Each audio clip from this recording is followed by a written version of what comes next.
उत्तर प्रदेश सरकार ने मुहर्रम को लेकर गाइडलाइन जारी कर दी है और इस बार कोविड को देखते हुए जिलों में मुहर्रम जुलूस की अनुमति नहीं दी गई। उत्तर प्रदेश में इस बार मुहर्रम पर न ताजिया निकलेगा न जुलूस। यूपी सरकार ने मुहर्रम को लेकर गाइडलाइन जारी कर दी है।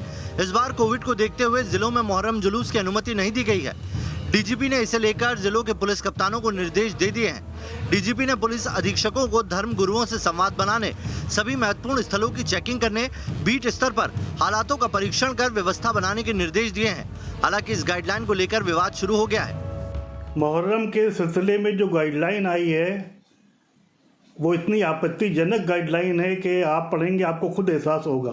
तो ये बहुत आपत्तिजनक भाषा इसमें इस्तेमाल की गई है। ये एक पूरा ड्राफ्ट नहीं है बल्कि लखनऊ और यूपी की शिया कम्युनिटी के ख़िलाफ़ बाकायदा एक चार्जशीट है। मुहर्रम को एक ऐसा महीना बताया गया है कि जिसमें शांति व्यवस्था भंग होती है। शिया धर्मगुरु गाइडलाइन के मजमून पर सवाल उठा रहे हैं। उनका दावा है कि मुहर्रम त्योहार नहीं, गम मनाने का दिन है। उसमें जो भाषा, जो लैंग्वेज इस्तेमाल की गई है वो इंतहाई अफसोसनाक लैंग्वेज इस्तेमाल की गई है। उसमें उन बातों को याद किया गया है जो 40 साल पुरानी बातें हैं। जो मुहर्रम है ये कोई फेस्टिवल और त्यौहार नहीं है, हम ये गम मनाते हैं अपने इमाम का। हालांकि इस विवाद को लेकर बीजेपी का साफ कहना है कि कोविड गाइडलाइन का पालन सबको करना होगा।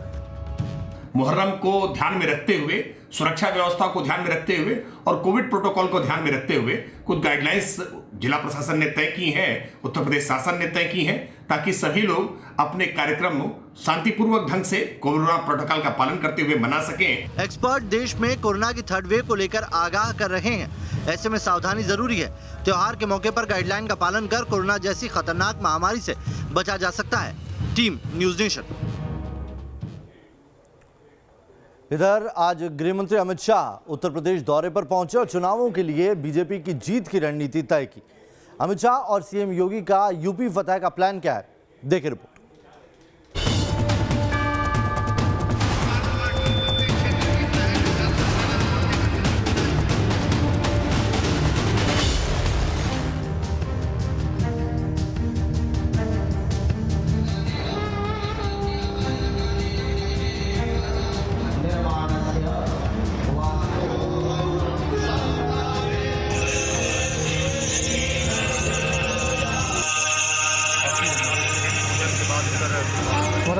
मैं उत्तर प्रदेश में आया हूं 2013 से 2019 तक 6 साल तक उत्तर प्रदेश में भारतीय जनता पार्टी के संगठन के लिए मैंने बहुत भ्रमण किया है। गृह मंत्री अमित शाह का यह बयान तस्दीक करता है कि उन्हें यूपी का चाणक्य यूं ही नहीं कहा जाता। असेंबली सीटों का भी यूपी के चप्पे चप्पे में बीजेपी को मजबूत बनाने के लिए उन्होंने जो रणनीति बनाई उसका असर देश पिछले लोकसभा और विधानसभा चुनाव में देख चुका है, जिसने विपक्ष को सोचने पर मजबूर कर दिया है। अब 2022 विधानसभा चुनाव में एक बार फिर बीजेपी सत्ता की सिरमौर बने, इसके लिए अमित शाह ने मिशन यूपी शुरू कर दिया है और लखनऊ में इसका आगाज करते हुए फॉरेंसिक इंस्टीट्यूट की सौगात दी।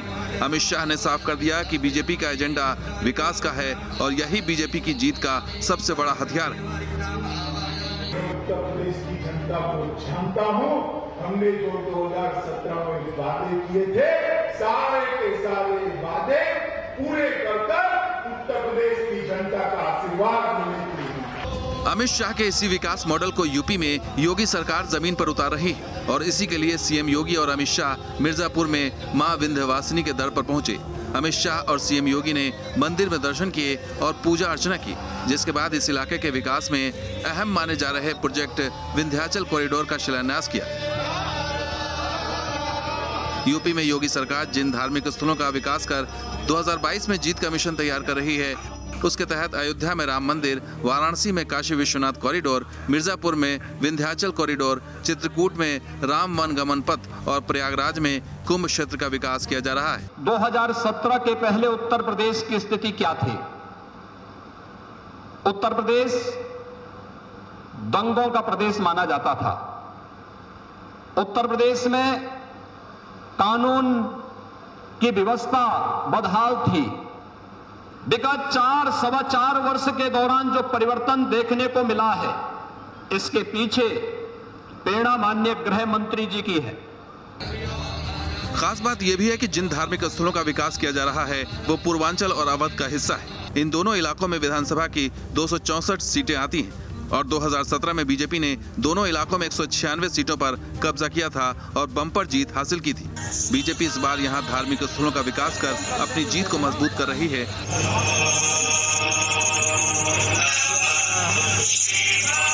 तो वहीं विपक्ष इसका तोड़ निकालने की जुगत में लगा है। 2022 के चुनाव में उत्तर प्रदेश की जनता भारतीय जनता पार्टी के ऊपर में जो सत्ता का नशा है उसको उतार देगी वोट के माध्यम से और बाहर का रास्ता दिखा देगी। चुनाव के लिए श्री अमित शाह जी उत्तर प्रदेश में आ रहे हैं। काश वो कोरोना काल में, कोरोना के विपत्ति काल में आपराधिक लापरवाहियों को पकड़ने के लिए आते। भारतीय जनता पार्टी 5 साल 12 महीने 24 घंटे और 365 दिन लगातार सिर्फ चुनाव लड़ना जानती है, वोटों का ध्रुवीकरण करना जानती है।